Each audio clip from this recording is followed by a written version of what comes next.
Hi friends, ഇന്ന് എല്ലാവരെയും ഈ വീഡിയോയിലേക്ക് സ്വാഗതം ചെയ്യുന്നു. നമ്മളിന്ന് സംസാരിക്കാൻ പോകുന്നത് അയർലൻഡിലെ ഡ്രൈവിംഗ് ലൈസൻസിനെ കുറിച്ചാണ്. നാട്ടിൽ നിന്ന് പുതിയതായിട്ട് വരുന്നവർ അയർലൻഡിൽ ഡ്രൈവിംഗ് ലൈസൻസ് എടുക്കുമ്പോൾ കുറേ സ്റ്റെപ്പുകളുണ്ട്. അതെന്തൊക്കെയാണെന്ന് നമുക്ക് നോക്കാം. ആദ്യം നമ്മൾ തിയറി എക്സാമാണ് എഴുതേണ്ടത്.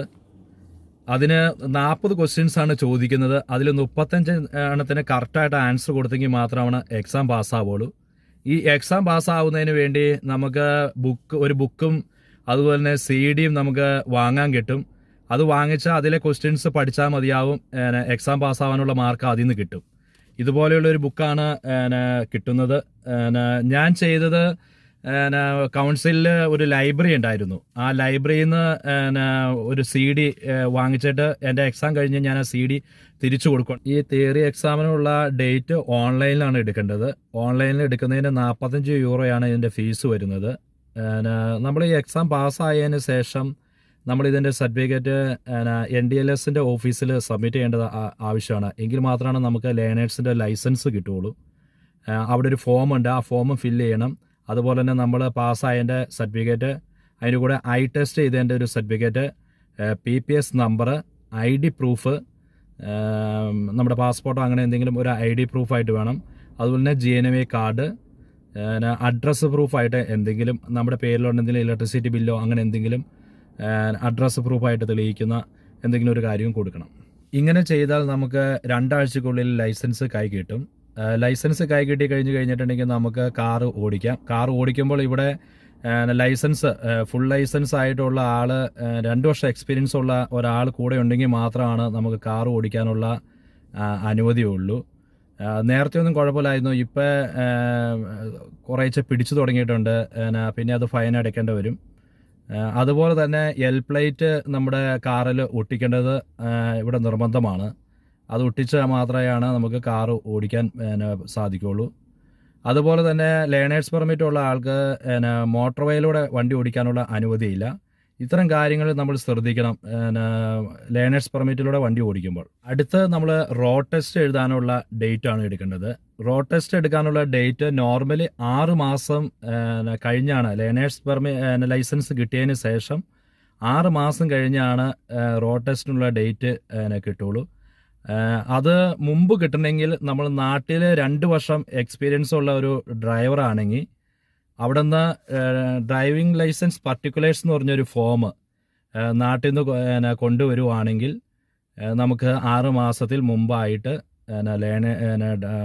റോഡ് ടെസ്റ്റ് എഴുതാനുള്ള അനുമതി ഇവിടെ നിന്ന് തരും. ആ ഫോം ഇതാണ്.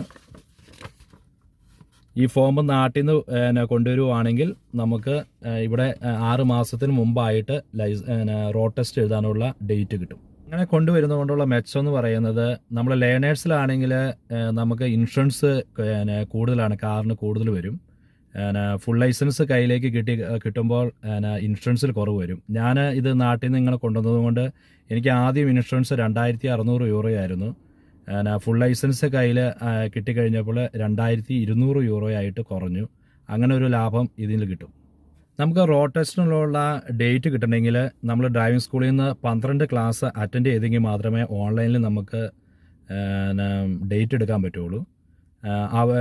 അവർ ഈ ഡ്രൈവിംഗ് സ്കൂളുകാർ ഇത് തന്നെ ഓൺലൈനിൽ സബ്മിറ്റ് ചെയ്യും. നമ്മൾ 12 ക്ലാസ് അറ്റൻഡ് ചെയ്തു എന്നുള്ള, എങ്കിൽ മാത്രമേ നമുക്ക് ഡേറ്റ് കിട്ടുള്ളൂ.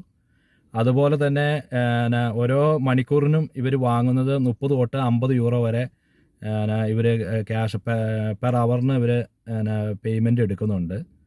അത് ഓരോ ഡ്രൈവിംഗ് സ്കൂളിന് അനുസരിച്ചിരിക്കും പേയ്മെൻറ്റ് വരുന്നത്. അതുപോലെ പലവരോടും ചോദിച്ചെടുക്കുക. നല്ല ഒരു സ്ഥലത്ത് തന്നെ പോകണമെന്നാണ് എൻ്റെ അഭിപ്രായം. നമുക്ക് കോൺഫറൻസ് ഉണ്ടെങ്കിൽ നമുക്കിത് 6 അറ്റൻഡ് ചെയ്താലും മതി. എന്നാൽ ഇപ്പോഴത്തെ നിയമം അനുസരിച്ച് 6 അറ്റൻഡ് ചെയ്താലും നമുക്ക് എക്സാം എഴുതാം. നമ്മൾ റോഡ് ടെസ്റ്റിനുള്ള ടൈം സെലക്ട് ചെയ്യുമ്പോൾ സ്കൂൾ ടൈമും അതുപോലെ ഓഫീസ് ടൈമും ഇല്ലാത്ത സമയത്ത് സെലക്ട് ചെയ്യുന്നതായിരിക്കും നല്ലത്. കാരണം നമുക്ക് കൂടുതൽ ബ്ലോക്കും അങ്ങനെ നമുക്കൊരു ടെൻഷൻ കുറയും. നമുക്ക് ഫ്രീ ആയിട്ട് വണ്ടി ഓടിക്കാനുള്ള ഒരു സമയം നോക്കി സെലക്ട് ചെയ്യുന്നതായിരിക്കും നല്ലത്. നമ്മൾ റോഡ് ടെസ്റ്റിന് ആദ്യം പോകുമ്പോൾ ഓഫീസിൽ ചെല്ലുമ്പോൾ ആദ്യം അവർ ഓഫീസിൽ ഒരു 10 മിനിറ്റ് ക്വസ്റ്റ്യൻസ് ഉണ്ട്. ആ ക്വസ്റ്റ്യൻസ് ഒരു 70 ക്വസ്റ്റ്യൻസ് നമുക്ക് എല്ലാ ഡ്രൈവിംഗ് സ്കൂളിൽ തരുന്നതാണ്.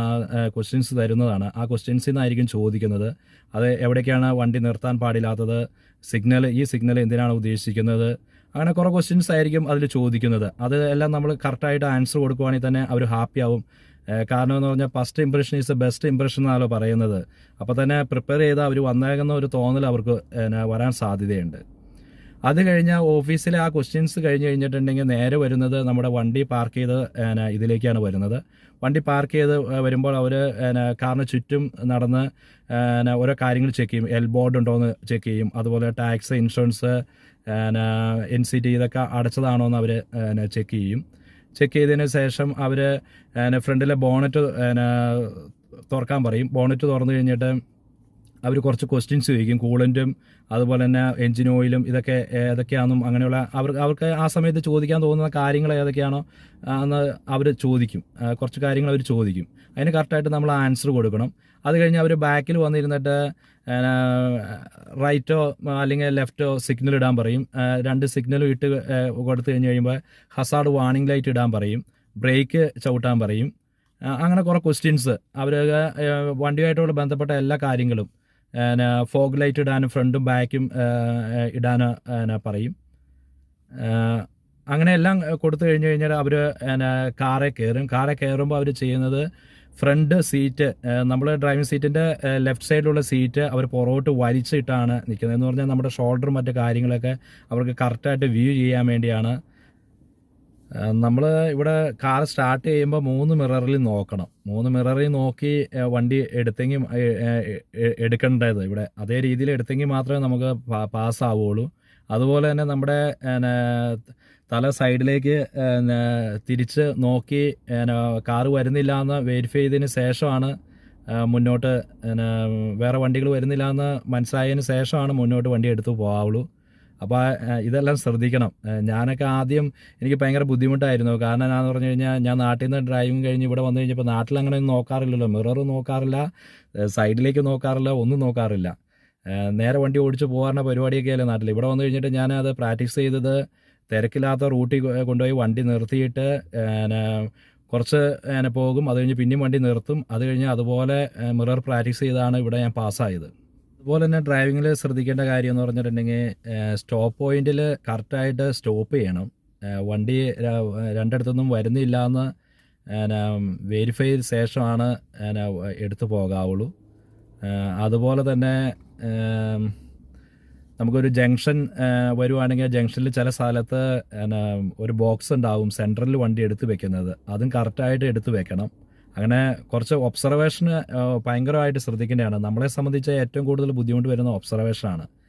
നമ്മൾ എല്ലാം ഒബ്സർവ് ചെയ്താണ് കാറ് ഓടിച്ച് പോകാവുള്ളൂ. സെക്ഷൻ റിവേഴ്സ് കോർണറാണ്. റിവേഴ്സ് കോർണർ നമ്മൾ ശ്രദ്ധിക്കണം. അതിൽ എഡ്ജുമായിട്ട് ചെറിയൊരു ഡിസ്റ്റൻസ് ഇട്ട് കറക്റ്റായിട്ട് അതേ രീതിയിൽ പുറകോട്ട് പോകണം.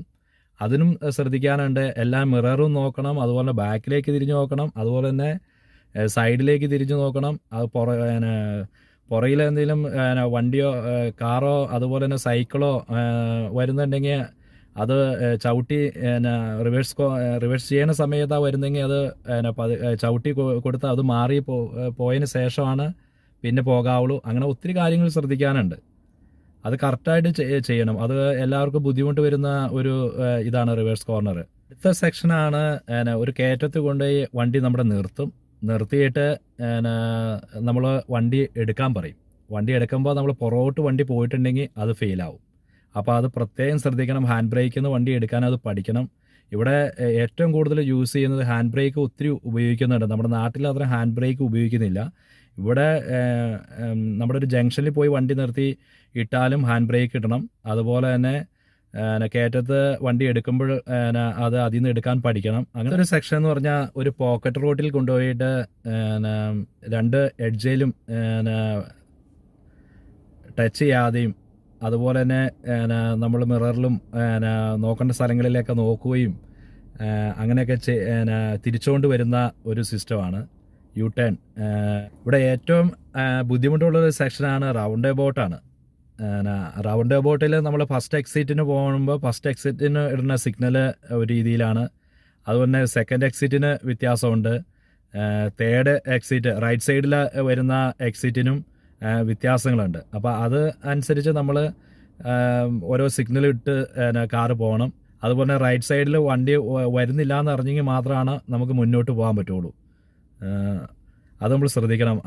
റൗണ്ട് അബൌട്ട് കുറച്ച് കൺഫ്യൂഷൻ വരുന്നതാണ്. അപ്പോൾ ഇവിടെ വന്ന് ആദ്യം വണ്ടി ഓടിക്കുമ്പോൾ കുറച്ച് ബുദ്ധിമുട്ടാണത്. അതുപോലെ തന്നെ എക്സാമിന് കൊണ്ടുവന്ന റോഡ് ആദ്യം ചിലപ്പോൾ 30 കിലോമീറ്ററിന് പോകുന്ന റോഡായിരിക്കും. അതിലും 30 കിലോമീറ്റർ മുകളിലേക്ക് വണ്ടി ഓടിക്കാൻ പാടില്ല, സ്പീഡ് കൂടാൻ പാടില്ല. അത് കഴിഞ്ഞാൽ ചിലപ്പോൾ 50 കിലോമീറ്റർ സ്പീഡിൽ പോണ റോഡായിരിക്കും ചിലപ്പോൾ എക്സാമിന് കൊണ്ടുപോകുന്നത്. അതും 50 മുകളിലേക്ക് പോകാൻ പാടില്ല. ഇടയ്ക്ക് ചിലപ്പോൾ 100 കൊണ്ടുപോകും. അതും 100 മുകളിലേക്ക് പോകാൻ പാടില്ല. 60 റോഡുണ്ട്. 60 കറക്റ്റായിട്ട് ചിലപ്പോൾ 100 60 ആയിരിക്കും ചാടുന്നത്. അപ്പോൾ അതിനു മുമ്പായിട്ട് 60 ആക്കി പോകാൻ നമ്മൾ പഠിക്കണം. അങ്ങനെ ഓരോ റോഡിനും സിഗ്നലും അതുപോലെ തന്നെ ഈ പറയുന്ന കിലോമീറ്റർ സ്പീഡ് കറക്റ്റായിട്ട് എഴുതി വെച്ചിട്ടുണ്ട്. എല്ലാ റോഡിലും എഴുതി വെച്ചിട്ടുണ്ട്. അതനുസരിച്ചാണ് നമ്മൾ കാറ് ഡ്രൈവ് ചെയ്യേണ്ടത്. ആദ്യമൊക്കെ ഭയങ്കര ബുദ്ധിമുട്ടാണ്. നമ്മൾ നാട്ടിൽ ഒറ്റ സ്പീഡ് വിടുക ചെയ്യാറുള്ളത്. ഇത് ഇങ്ങനെ 30, 50, 60, 80, 100, മോട്ടോർ വേയിൽ 120. ആ കറക്റ്റായിട്ട് തന്നെ നമ്മൾ പ്രാക്ടീസ് ചെയ്ത് ആവും അത്. എനിക്കൊക്കെ ആദ്യം ബുദ്ധിമുട്ടായിരുന്നു. ഞാൻ പതുക്കെ ആയി വന്നത്.